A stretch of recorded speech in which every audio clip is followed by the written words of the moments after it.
Okay, let's start today off with a riddle.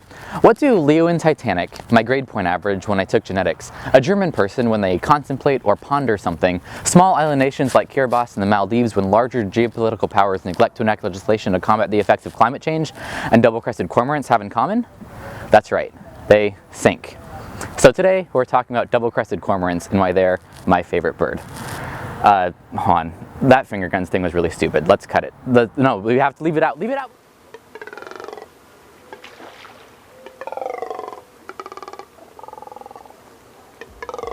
We're here today at the Bolsa Chica Ecological Reserve looking for double-crested cormorants, or Phalacrocoracids. The main feature I'll be talking about today is one shared by all cormorants, but double-cresteds are the ones I come into contact with the most where I live. Cormorants, also known as shags if you know how to party, are birds that fish for a living. In fact, they're so adept at what they do that in many parts of the world, humans have even utilized the hunting prowess of cormorants to catch fish for them. Double-crested cormorants are most easily told from other California cormorants by their bright orange throat patch, which meets the base of their neck at a perfect right angle. They also have bright blue eyes and deeply blue mouths. I mean, the colors on this bird are truly one of a kind. And they tend to live in water that isn't open ocean, so the brackish, marshy waters of Bolsa Chica are going to be the perfect place to find them. So I said already that cormorants sink, and you might be thinking, okay, so if it's a bird that catches fish, does it not need to sink underneath the water in order to do that? Well, you're right.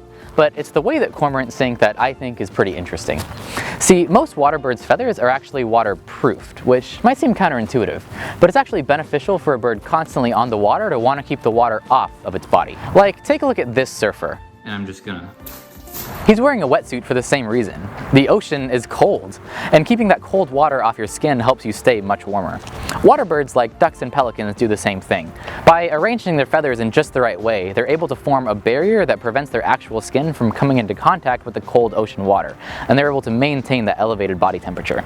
That's what normal birds do. But cormorants, they say, nah, f that man, let me get soaked! I want you to shoot. Here, let's do a thing. You're gonna be Jack. I want you to film me like one of your French girls wearing this. All right.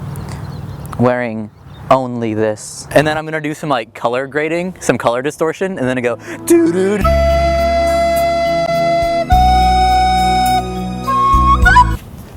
I have my mic.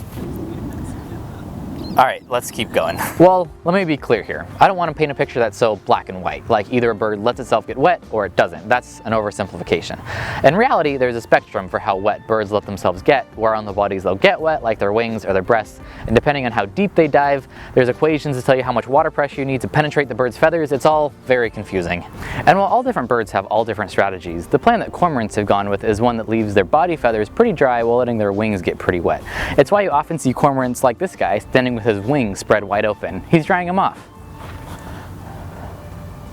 This strategy works because the important parts of the bird, its heart, lung, air sacs, stay warm, while the parts less imperative to immediate survival are allowed to get cold.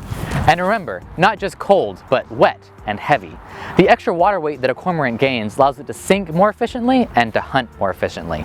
It's the same reason that a scuba diver wears weight belts, to counteract their own buoyancy. But I think a demonstration will help get the cormorant's point across. So let's go over to my friend's pool and I can show you just exactly what's going on here.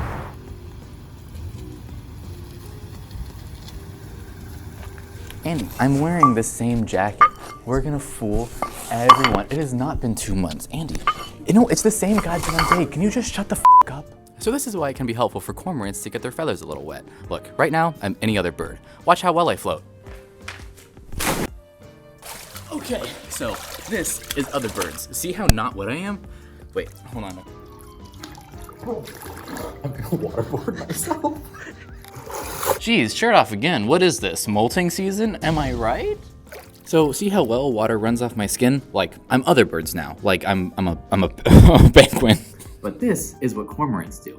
If my lovely assistant Andy will please toss me the cormorantifier, it'll make me much less buoyant. Just like a cormorant with wet feathers would sink when it gets its feathers wet, my cormorantifier, well, oh, hey. Jared, buddy, this isn't funny. Jared?